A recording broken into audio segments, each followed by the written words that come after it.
என்ன என்ன டிலேக்கான காரணம் என்ன சார்? என்ன எதுக்கு டிலே? மதிமுகவும் சிபிஎம்மும் வந்து டிலே இல்லையே. இப்போதான் ஒரு 4 நாளைக்கு முன்னாடி தான் முதல் கட்ட பேச்சுவார்த்தை நடந்தது. தொடர்ந்து இப்போது அடுத்து மற்ற இயக்கங்களும் பேசிகிட்டு இருக்கிறாங்க. எந்த டிலேயும் கிடையாது, எல்லாம் சுமூகமாக போயிட்டுருக்கு. தலைவர் வந்து இன்னைக்கு உயர்நிலைக்குழு முடிச்ச பிறகு கண்டிப்பாக உங்கள் பத்திரிகையாளர்கிட்ட கண்டிப்பாக பேசுவார். தனிச்சின்னமா இல்லை உதயசூரியன் எல்லாமே பேச்சுவார்த்தை குழுன்னு எங்கள் இயக்கத்தில் அமைச்சிருக்கிறாங்க. அவங்க பேசியிருக்கிறாங்க. இப்போ இன்றைக்கி உயர்நிலை குழு கூட்டத்தில் அவங்க விவாதிப்பாங்க, பேசுவாங்க. ஆனால் என்ன முடிவு எடுக்கப்பட்டதுன்னு உங்கள்கிட்ட சொல்லுவாங்க. சார், உயர்நிலை கூட நோக்கம் என்ன நோக்கம்? உயர்நிலை குழு கூட்டம் பொறுத்த வரைக்கும், பேச்சுவார்த்தை குழு பொறுத்த வரைக்கும் எங்கள் நம்மளுடைய கூட்டணி தலைமை திராவிட முன்னேற்ற கழக தலைமை அவங்க நியமித்த பேச்சுவார்த்தை குழுவோட பேசியிருக்கிறாங்க. இப்போது அதை அந்த என்ன பேச்சுவார்த்தையில் வந்து என்னென்ன இடம்பெற்றது நீங்கள் சொல்கிற மாதிரி சீட்டு எண்ணிக்கையாக இருக்கட்டும், இல்லாட்டி சின்னமாக இருக்கட்டும், அது குறித்து வந்து இன்றைக்கி உயர்நிலை குழு கூட்டத்தில் அது விவாதிக்கப்படும். இறுதியில் பொறுத்த வரைக்கும் தலைவர் வந்து உங்கள்கிட்ட பத்திரிகைகிட்ட பேசுவாங்க. நமக்கு வெற்றி வாய்ப்புள்ள செல்வாக்கான தொகுதி பட்டியல் அந்த மாதிரி நம்ம அதை விருப்பப்பட்டிருக்கோம். முதல்ல வந்து உங்களுக்கு நீங்கள் பத்திரிகையாளர்கள் நீங்களே பல இயக்கங்களுடைய தலைவர்கிட்ட பேசியிருப்பீங்க, பேட்டி எடுத்திருப்பீங்க. எல்லாமே என்னென்னா எண்ணிக்கையின் அடிப்படையில் தான் முதல் கட்ட பேச்சுவார்த்தை நடந்தது. அதனுடைய என்னென்ன பேசுனாங்க இன்றைக்கி விவாதிக்கும். நாடாளுமன்ற தேர்தலில் தனி சின்னம் அப்படின்றத வெற்றி பெற்று நீங்கள் வந்து உறுதிப்படுத்துறீங்க.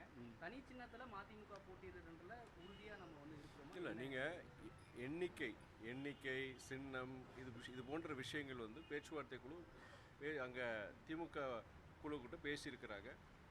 எங்களோட விருப்பத்தை அவங்ககிட்ட தெரிவிச்சிருக்கிறோம். அவங்களும் இன்றைக்கி இருக்கிற சூழ்நிலை பற்றி சொல்லியிருக்கிறாங்க. அதன் அடிப்படையில் பொறுத்த வரைக்கும் அவங்க இயக்க தலைமை பொதுச் செயலாளர் அவங்க பேச்சுவார்த்தை குழு ஒரு முடிவுக்கு வர, குறிப்பாக இன்றைக்கி உயர்நிலை குழு கூட்டத்தில் வந்து இயக்கத்துடைய முன்னோடிகள் அவங்க எல்லோரும் சேர்ந்து கலந்து பேசி ஒரு சுமூகமான ஒரு முடிவுக்கு வருவாங்க. எந்தவித பிரச்சனையும் கிடையாது. இன்றைக்கி இருக்க காலகட்டத்தில் எந்த நோக்கத்துக்காண்டி இந்த கூட்டணியில் நாங்கள் சேர்ந்தோம், இன்றைக்கி கிட்டத்தட்ட 9 வருஷம் இந்த கூட்டணியில் இருக்கிறோம். எந்த நிபந்தனையற்ற ஒரு ஆதரவைத்தான் மறுமலர்ச்சி திராவிட முன்னேற்ற கழகம் தொடர்ந்து வழங்கி கொண்டிருக்கின்றது. அது வந்து என்னென்னா அதன் அடிப்படையில் பொறுத்த வரைக்கும் எந்த ஒரு முடிவு எடுத்தாலும் ஒரு சுமூகமான ஒரு முடிவு எட்டப்படுங்கிற நம்பிக்கை எனக்கு இருக்குது. ஆனால் இது ஒரு முதன்மைச் செயலராக நான் பேச்சுவார்த்தை குழு நான் கிடையாது. அதே நேரத்தில் வந்து அவங்க பேசி என்ன முடிவெடுப்பாங்கன்னு எனக்கு தெரியாது. கண்டிப்பாக தலைவர் உங்கள்கிட்ட பேசுவார். தேமுதிக வருகைக்கு பிறகு தான் இந்த டிலே. தேமுதிக ஈக்குவலாக வந்து மதிமுகவுக்கு சிபிஎம் சீட்டு கொடுக்கணும் அப்படிங்கிறதுனால டிலே ஆகுது, ஒப்பந்தம் இறுதியாகலை.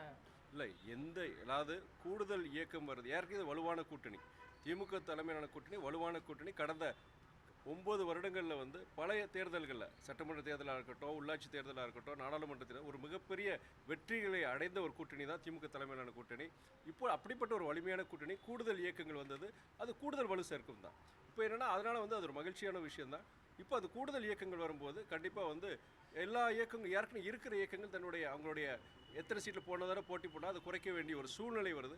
அதனால் அந்த ஒரு காமன் அஜெண்டா என்னதுங்க, பொதுவான ஒரு நோக்கம் என்னென்னா மதவாத பாஜக இங்கே தமிழ்நாட்டில் வேறு கூடாங்கிற அந்த நோக்கத்தினால எல்லா இயக்கங்களும் ஒன்றிணைஞ்சிருக்கிறாங்க. அதன் அடிப்படையில் வந்து எல்லாரும் விட்டு கொடுத்து போக வேண்டிய ஒரு சூழ்நிலை இருக்குது. அதனால் என்ன முடிவு எடுக்கிற கண்டிப்பாக தலைவர் சொல்லுவாங்க. நன்றி. அங்கீகாரத்தை திமுக வழங்குமா சார்? மதிமுகவுக்கான அங்கீகாரத்தை 9 வருஷமாக இருக்கிறீங்க, உங்களுக்கான அந்த உரிய அங்கீகாரத்தை திமுக வழங்குமா? இது எனக்கு என்னென்னா இன்றைக்கி வந்து இயக்க நலனை விட தமிழகத்தின் நலன் காக்கப்பட வேண்டும். அதில் வந்து தலைவர் வைகோவும் சரி, இந்த இயக்கமும் கிட்டத்தட்ட 32 ஆண்டுகளாக செயல்பட்டுருக்கு. அதாவது தலைவர் வைகோவுக்கு பொறுத்து உங்களுக்கு எல்லாருக்கும் தெரியும், 2 முறை கிட்டத்தட்ட ஒரு கேபினெட் பதவி வரும்போது கூட அவர் அதை வேண்டான்னு சொன்னவர். அதனால் அவர் மாத்திரம் கிடையாது, இந்த மதிமுகவில் இருக்கிற ஒவ்வொரு தொண்டனும் நிர்வாகியும் பொறுத்த வரைக்கும் ஒரு பொதுநல நோக்கத்தோடு இந்த அரசியலில் ஈடுபட்டிருக்கிறாங்க. அந்த எந்தவித லாப நஷ்டம் இதெல்லாம் பார்க்காம இந்த தமிழகம் நலன், எங்களை தமிழ்நாட்டுடைய இயற்கை வளங்களை காக்கிறதுக்காண்டி தலைவர் எப்படி அது மாதிரி ஒவ்வொரு நிர்வாகி இருந்திருக்கிறாங்க. அதன் அடிப்படையில் பொறுத்த வரைக்கும் இந்த தேர்தலில் வந்து அவங்களுக்கு சீட்டு ஜாஸ்தி. எங்களை பொறுத்த வரைக்கும் என்னன்னா எங்களால் எந்த பிரச்சனையும் வராது. அதே நேரத்தில் வந்து இங்கே தமிழகத்தினுடைய நலன் காக்கும் ஒரு கூட்டணி அந்த கூட்டணி இருக்கிறதுனால ஒரு நல்ல ஒரு முடிவு எட்டப்படுங்கிறத சொல்ல முடியும். கேஸ் கடுமையாக தட்டுப்பாடு ஏற்பட்டிருக்குது, நாடு முழுவதும் ஒரு பதட்டமான சூழல் இருக்காது. மத்திய அரசு சரியான வகையில் கையாளுன்னு நினைக்கிறீங்களா? தமிழக அரசு என்ன பண்ணு நினைக்கிறீங்க? இது வந்து இல்லை, நீங்கள் சமையல் எரிவாயுங்கிறது ஒரு மிகப்பெரிய பிரச்சனை ஆகிட்டு இருக்கு. இன்றைக்கி உங்களுக்கு எல்லாருக்கும் தெரியும், இங்கே ஈரான் அந்த மேற்காசிய நாடுகள் நடக்கிற அந்த போர்னால் அந்த சமையல் எரிவாயு மற்றும் கிடையாது, நீங்கள் கச்சா எண்ணெய், அதனால் கச்சா எண்ணெய் தட்டுப்பாடு, அதனால் உங்களுக்கு வந்து கேஸ், பெட்ரோல், டீசல் எல்லா விலையும் நீங்கள் கூடுறதுக்கு உண்டான வாய்ப்புகள் இருக்குது. தட்டுப்பாடு வர்றதுக்கு வாய்ப்பு இருக்குது. இதில் வந்து முறையாக வந்து ஒன்றிய அரசு இதை கையாளணும். இப்போது அங்கேருந்து வர நம்மளுடைய கச்சா எண்ணெயாக இருக்கட்டும், இந்த எரிவாயு இதாக இருக்கட்டும், இங்கே அதுக்கு மாற்று இப்போ என்ன வேறு நாடுகள்லேருந்து அதை கொண்டு வர முடியாங்கிற முயற்சியில் ஒன்றிய அரசு ஈடுபட்டிருக்கிறாங்க. அதனுடைய தமிழக முதலமைச்சர் அண்ணன் தளபதி அவர்களும் பொறுத்த வரைக்கும் இந்த சமையல் எரிவாயு மட்டுமல்ல கச்சா எண்ணெய் பொறுத்த வரைக்கும் இது ஒரு பற்றாக்குறையோ விலை உயர்வோ அதனால் வந்து பொதுமக்கள் பாதிச்சிடக்கூடாது, தமிழகம் பாதிப்புக்குள்ள ஆகக்கூடாதுன்னு சொல்லிட்டு ஒன்றிய அரசு முறையான நடவடிக்கை எடுக்கணும்னு அவரும் சொல்லியிருக்கிறாரு.